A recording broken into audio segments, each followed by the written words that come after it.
ભવ સંભવ ભીતિ ભેદનમ સુખ સંપત કરુણાની કેતનમ વ્રતદાન તપ ક્રિયાફલમ સહજાનંદ ગુરુ ભજે સદા.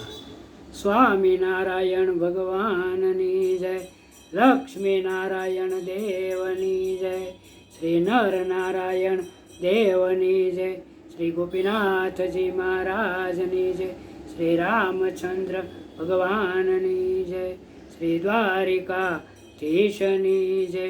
પરમ પૂજ્ય ધર્મ ધુરંધર 1008 આચાર્ય શ્રી અજેન્દ્ર પ્રસાદજી મહારાજની જય. પરમ પૂજ્ય ભાવિ આચાર્ય 108 લાલજી શ્રી નુગેન્દ્ર પ્રસાદજી મહારાજની જય. ધર્મકુળના ચરણમાં કોટી કોટી વંદન દંડવત સહિત જય સ્વામિનારાયણ. હમણાં એક વિડિયામાં સાધુ કહેતા હતા કે દશાંશ અને વિશાંશ નામ ધર્માદો મૂળ મંદિરમાં જ આપવું. ધર્માદો 10 વિશાંશ મંદિરમાં જ આપવો, પણ અને નામના પૈસા આચાર્ય મહારાજને.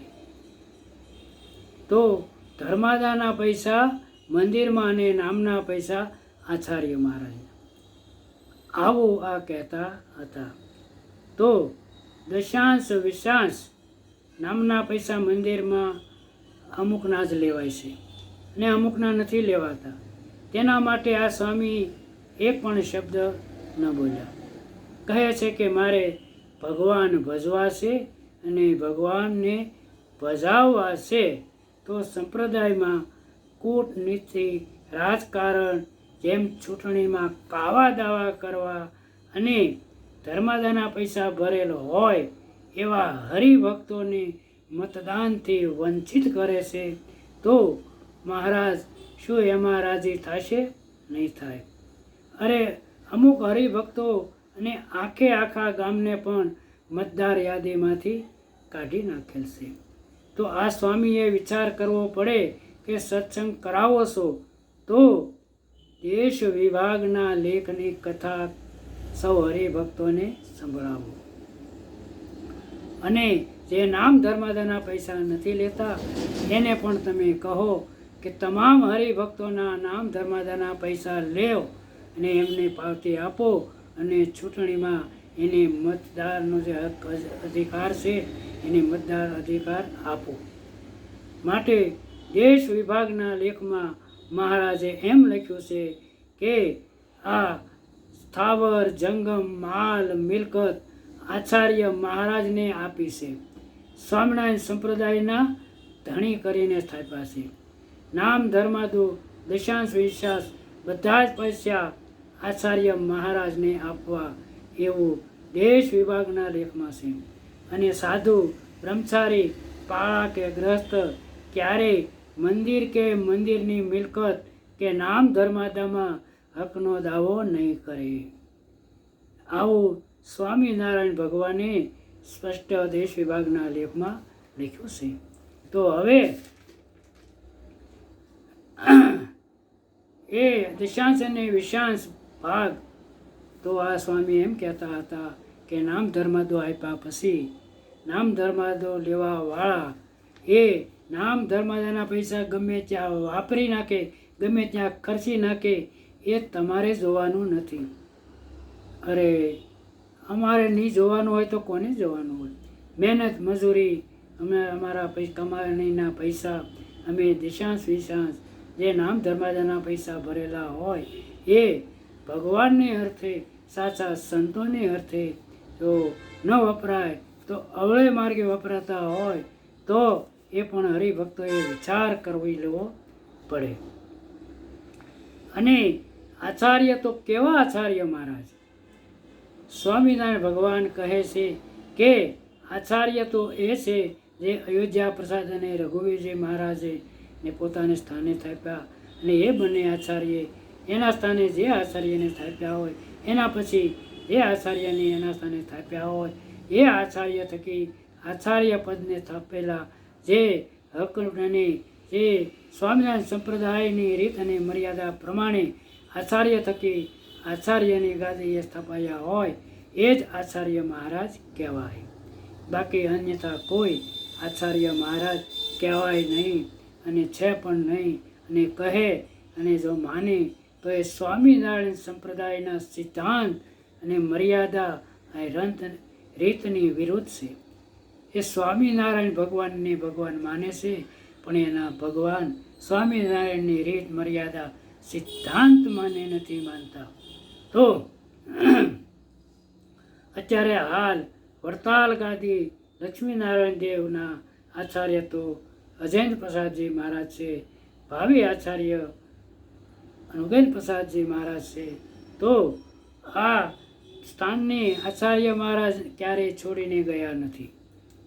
તો બીજા એને સ્થાને કોઈ આચાર્યને સ્થાપન કરે એવી કોઈ કાયદા કલમ સ્વામિનારાયણ ભગવાને આ સ્વામિનારાયણ સત્સંગમાં દેશ વિભાગના લેખમાં કે સત્સંગી જીવનમાં શિક્ષાપત્રીમાં કે કોઈ પણ શાસ્ત્રમાં નથી લખી. આચાર્ય તો એ જ આચાર્ય થઈ શકે જે આચાર્ય વર્તમાનમાં હોય ને એ પોતાને સ્થાને બેસાડે એ આચાર્ય કહેવાય. બાકી કોઈ સાધુ, કોઈ મંડળ, કોઈ ગમે તે વ્યક્તિ અન્યથાને ગાદી સ્થાને બેસાડી એ આચાર્યને આચાર્ય તરીકે જો જાહેર કરે તો આ લોકમાં ભલે માને પણ ભગવાન સ્વામિનારાયણ એને આચાર્ય તરીકે નથી સ્વીકારતા અને નથી સ્વીકારતા. એ સત્ય સિદ્ધાંત વાત છે. અને આ તમામ મંદિર મિલકતના ધણી, તમામના મિલકત ધણી ભગવાન સ્વામિનારાયણ કહે છે કે મારા બંને આચાર્ય છે. એમાં કોઈ સાધુ, બ્રહ્મચારી, પાળા કે ગ્રહસ્થ કોઈનો ક્યારેય હક હિસ્સો નથી. કોઈ દાવો કરશે નહીં ને દાવો કરે એ અમારા નથી. અને એ તો ચંડાળ છે ને એ આ લોકમાં ને પરલોકમાં દુઃખી થશે. એ અમારા ધામને નહીં પામે. માટે આ ભગવાન સ્વામિનારાયણનો સિદ્ધાંત છે. એના સાક્ષી સહિત લખાણ કર્યું છે દેશ વિભાગના લેખમાં. સંતો હરિભક્તોએ સહી કરેલી છે. સંવંત 1883ના માર્ગદર્શી સુધી પૂનમને દિવસે શુભ સાંજ શ્રી ગઢડા મધ્યે દાદા ખાચર એભલના દરબારમાં શ્રી ગઢડા મધ્યે અને દરબારમાં લખ્યું છે. અને લેખક સાધુ શુકમુનિ શ્રી લિખીવંત પાંડે અયોધ્યા પ્રસાદ ઉપર લખ્યું છે. અને બંને આચાર્ય મહારાજની સહીઓ છે. અને મોટા મોટા પરમહંસોની પણ સહીઓ છે. એમાં પહેલી સહી છે સત્સંગની માગ ગણાતા કહેવાતા સાધુ શ્રી મુક્તાનંદ સ્વામી મહારાજની સાંખ છે. બીજા નંબરે નિત્યાનંદ સ્વામીની સાંખ છે.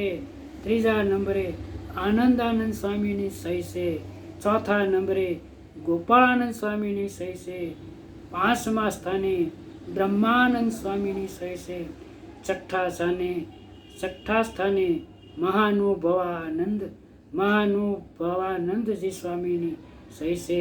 અને સાતમી સહી મૂળજી બ્રહ્મચારીની સહી છે. અને આ આદિક સાધુ સમસ્ત તથા બ્રહ્મચારી સમસ્તની સાંખ અને સહી છે. એના લેખક શુકમુનિ છે. અને હરિભક્તો ગ્રસ્તોમાં એક કાછર દાદા એભલની સાંખ, બીજી સાંખ ઠક્કર લાધા રામજીની સાંખ, ત્રીજી ભટ્ટ ગોપી વિશ્વંભરની સાંખ અને ચોથી ભટ્ટ રઘુનાથ ગોપીના દસ્તક છે. તો આવી સહીઓ સંતો હરિભક્તોની કરેલી છે. સ્વામિનારાયણે માન કરી છે, બધાએ માન કરેલી છે. તો હવે શા માટે એના ઉપર પગ મૂકીને ચાલવું જોઈએ? શા માટે સ્વામિનારાયણ ભગવાનના સિદ્ધાંતને તોડવો જોઈએ? તો તોડનારા શું ભગવાનના ધામમાં જશે? નહીં જાય, કદાપી નહીં જાય. ભગવાન સ્વામિનારાયણના સિદ્ધાંતને તોડનારા, સ્વામિનારાયણ ભગવાનની જે આજ્ઞા ઉપાસના તોડનારાઓ કદી ક્યારેય ભગવાનના ધામને નહીં પામે. એ સત્ય અને સનાતન છે. સૌ સંતો હરિભક્તોને જય સ્વામિનારાયણ. સાચા સંતોને ભક્તોને જય સ્વામિનારાયણ. ભગવાન સ્વામિનારાયણ સૌને સદબુદ્ધિ આપે. ભગવાન સૌને અક્ષરધામમાં લઈ જાય એવી પ્રાર્થના. પણ ભગવાનની કોઈ ઉપર કોઈ રાગદેશ નથી, પણ પક્ષ તો ભગવાનના ભક્તનો રાખ્યો છે, પક્ષ તો પ્રહલાદજીનો રાખ્યો છે, ધ્રુવજીનો રાખ્યો છે. એમ ભગવાન સ્વામિનારાયણ તો એનો જ મોક્ષ કરશે જે એની આજ્ઞા ઉપાસનામાં રહેતા હશે, જે એની આજ્ઞા ઉપાસના, જે આચાર્યની પરંપરા એ આચાર્યની આજ્ઞામાં રહી ને ભગવાનનું ભજન કરતા હશે, એ જ ભગવાન સ્વામિનારાયણ પોતાના ધામમાં સ્થાપન કરશે, એને પોતાના ધામના અધિકારી બનાવશે, અક્ષરધામનું સુખ આપશે. અને ત્યાં કોઈ ગમે એટલા ઉપવાસ કરે, ગમે એટલા નિયમ પાલન કરે, ગમે એટલા ભૂખ્યા તરસ્યા જપ તપ તીરથ દાન કરે, પણ સ્વામિનારાયણ ભગવાનના સિદ્ધાંત તોડ્યા એટલે એનો મોક્ષ બગડ્યો ને બગડ્યો. એમાં કોઈ ફેર નથી. ભગવાન સ્વામિનારાયણ સૌને સદબુદ્ધિ આપે. ભગવાન સ્વામિનારાયણની જય, લક્ષ્મીનારાયણ દેવની જય, હિન્દુ સનાતન ધર્મની જય.